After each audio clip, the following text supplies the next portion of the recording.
Alright, I want to see if I can solve this Rubik's Cube faster than I can do this intro, and I won't be speaking too fast. It's scrambled, okay? Ready? And I'm going to solve whites. I'm not going to go with like what I already have here.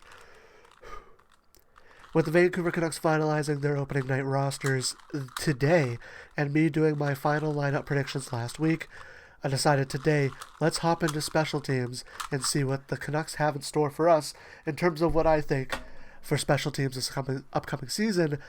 Mainly just the power play, but I also will talk a little bit about the penalty kill. I've solved the Rubik's Cube before. How's it going, guys? I am Canucks Land.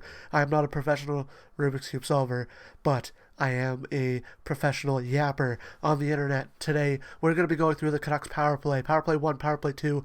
We're also going to be going through the penalty kill, about who I think should be on the penalty kill. I don't have the exact penalty kill. I forgot to mock that up, and it's a little too late. I want to get this video over with, so let's hop right into it with power play 1. Bang, it's up there on the board here. That is my setup for power play 1.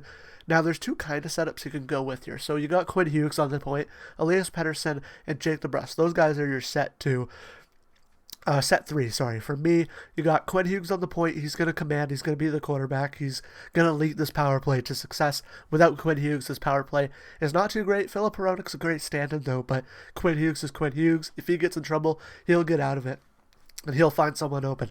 Elias Pettersson, it's obvious why he's there. Now, obviously, there's rotating on the power play. You can move throughout, and the two that I would switch up are kind of just like, you can go send out this power play with the main goal of being set up like this or being set up switched. Elias Pettersson, though, he's always going to be, other than movement, he's always going to be on that side for his one-timer. Jake DeBrusk is just the best net front guy for this power play. I mean, I think that we've seen it throughout the preseason as well. Jake DeBrusk just does good things when he's in front of the net, and he's on Connor Garland's side. I will talk about why I put him more on that side in front of the net earlier. Also, Elias Pettersson backdoor. We got Brock Boeser in the middle, in the bumper, and we got Connor Garland on the left side. Elias Pettersson's on the right side, Connor Garland on the left side. Now, you could switch Garland or Boeser. For me personally, it doesn't really matter. Boeser is a better bumper guy, and he really gets those tips, so that's why you would main Boeser in the middle, but you could also move Garland there and work the power play off that with a double 1T whammy of Brock Boeser and Connor Garland. The reason I have Jake DeBrusk on Connor Garland's side is the Vancouver Canucks are going to prioritize moving that puck on that side with Connor Garland. Of course, they're going to pass the PD when they don't need a 1T, and PD will look. But also, Jake DeBrusk can find himself open for a backdoor when Elias Pettersson has the puck. Boeser, obviously, in the bumper position, send it back to Hughes for a shot through traffic, or he could somehow get it to Connor Garland. I don't want him to force it, but if it's open, send it right over. It's a great way to get the goaltender moving, and Jake DeBrusk is even there for like a side of the net tip that we saw in the playoffs 2 seasons ago. I think it was JT Miller who made the tip, but we did see a goal just like that.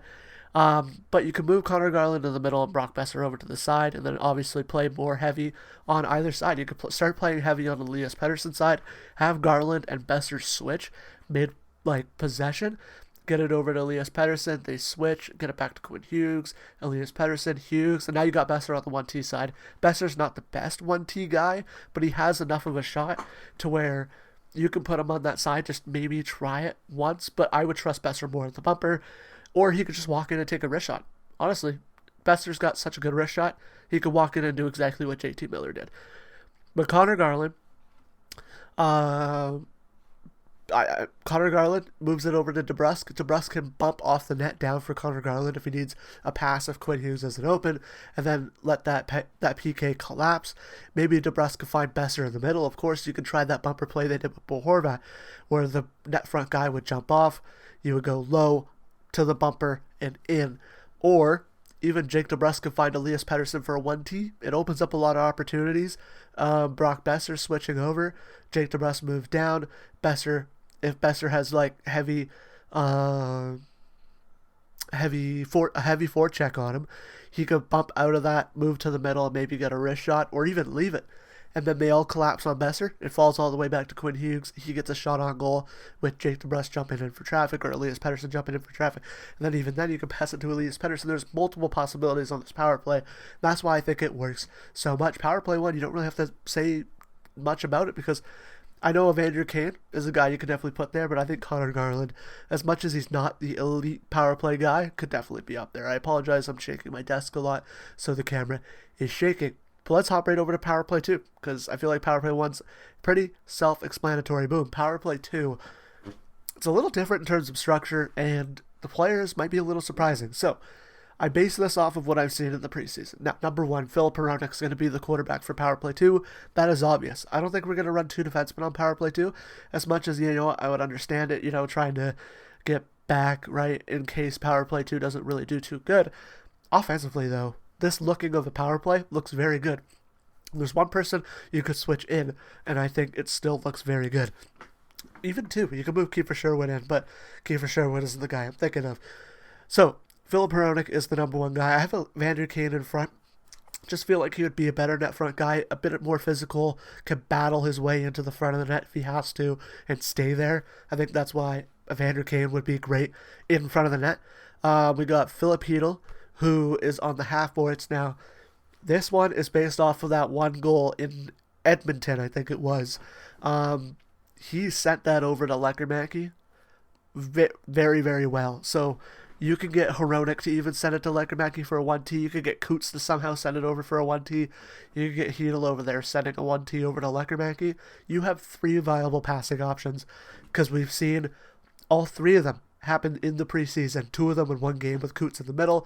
It was Hughes, not Hronek, but Hronek up on the point, and then Filip Chytil from the half boards sending it across. He has the vision to do so, and he has the pass to do so. So absolutely. Obviously, Lekkerimäki is the 1T threat. A lot of people wanted him on Power Play 1 based on his 1T, but I understand I wanted Boeser on that 1T spot as well, just a little bit. I don't think Boeser's 1T is great, but you need threats on your second power play, and a guy like Jonathan Lekkerimäki can add a threat to your second power play. Speaking of threats, in the middle of that ice is that rookie who's going to be very unpredictable, he's easy to knock off the puck, so I understand not wanting him in the middle too much. I don't think the puck should go to him unless he's getting a bumper shot or he's wide open. If they collapse, let's say Filip Hronek and Chytil collapse, so Hronek's a little bit more over towards Chytil. There's 2 guys there, and then the defender's playing Evander Kane, and one defender's playing the pass for Lekkerimäki. If Coots bumps up, gets it, and he's able to have time and space to get it over to Lekkerimäki, that's fine, or he can even walk in and shoot because Evander Kane would be in front. And that's why I have Kane on the Chytil side as well, so that he could bump off down there, because I feel like this power play would be very pass focused, obviously on the strong side. Lekkerimäki's the weak side. So if you look at the ice, it's kind of split down the middle of, Hronek's right in the middle. You got Coots on Lekkerimäki on one side, and you got Kane and Chytil on the other side. But then it's a little bit more up top heavy on one side and a little bit more down low heavy on the one side. Coots can obviously move into the middle, but move into either spot, whatever they need. Evander Kane, I just couldn't find a spot for him on Power Play 1. I understand you could probably put him in Garland's spot. I don't like it. And then you put him into the net front. He's the only guy who can really battle. You get Filip Chytil on the end boards.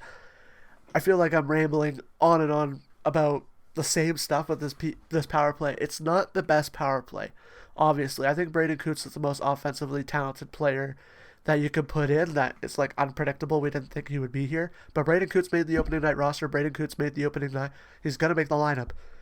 Put him on power play too. Let him get some extra time. It's a less physical spot to be in as well. If we do get a power play he gets out there, depending on the aggressiveness of the penalty kill, it could be less physical. It could also be a little more physical, but I think Coots will thrive on the power play. Filip Hronek up on the top there.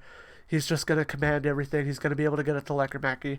Chytil adds another threat of being able to get it to Lekkerimäki, and he also adds a threat of just getting a shot off onto Evander Kane, or even Evander Kane adds the threat, and then Evander Kane adds the net front presence, a little bit more physical. You can replace him with Kiefer Sherwood as well, put him net front, but I don't think Evander Kane moves out of this lineup. Maybe you move Kane to the bumper and you put Sherwood in front when Coots' 9 games are done if he gets sent to the WHL. But I was thinking if Coots goes, you keep this and you put Ratu in the middle, or you put Kane in the middle, you put Ratu net front. That works as well. So that is it for the power play. In terms of the PK, I'm just going to talk about who I would like to see on the PK, because power play is a little bit more, you can set it up and get a little bit more strategy out of it. The PK, it's set up in your box and play aggressive and play solid. Don't move out of your areas. Don't make a mistake. That's what you got to do on the PK. So PK1 is Teddy Bluger and Teddy Bluger. I would say Teddy Bluger and Drew O'Connor. That's your PK1. Or, yeah, PK1. Your PK2 for forwards is Kiefer Sherwood and Connor Garland. Now, you don't have a center on that line, but I feel like just if they win the draw, you know what? It's Kiefer Sherwood and Atu Ratu. Then you move Connor Garland out of that PK if you have to. Ratu goes in, takes the draw. He can also play on the PK. That is totally fine. And then your third PK is Elias Pettersson and Brock Boeser. That's what they've been running, and I feel like that's fine. PK is definitely a little bit more weak than it was last season, but if that's what you got to run, that's what you got to run. Atu Ratu, you can switch Sherwood out there if you just want him on the draw. He's an elite draw taker. Ratu has to be on the PK in some capacity. Defensively, your first one is Myers and MP3, Marcus Pettersson. You got to have those two up on defense. Those are your best defenders in terms of just being a defensive defender. Then you got Derek Forbert, and you can put Quinn Hughes or Filip Hronek out there with him. I feel like either is fine. Quinn Hughes very much does benefit from more 5-on-5 defense, but he can also be a good threat on the PK. He's not going to get in front of shots. It's going to be tough to battle guys out of the net. So that's why I would go with Filip Hronek, but he's so shifty. If the puck is loose, he can free it up and get it down. That's what I think the upside about Quinn Hughes being on the PK is. Not a PK taker, though. Feel like it should be Filip Hronek. But if you have to put Quinn out there, you have to put Quinn out there. Then obviously your third defensive pairing, if it's Hronek up there, you put Hughes out with Myers or MP3. Marcus Pettersson. I don't want to keep calling him MP3. It's the third Pettersson and Marcus Pettersson. But Marcus Pettersson, Myers, you put him out with Quinn Hughes, depending on who's more tired, I guess, or who's more ready to go, because then they would be able to help defensively with their bigger, their long reaches. They could help on the PK. So that is really it for this one, guys. I apologize if it was a little sketched. For some reason, I just drew up this power play too, and I was trying to think of things that would work.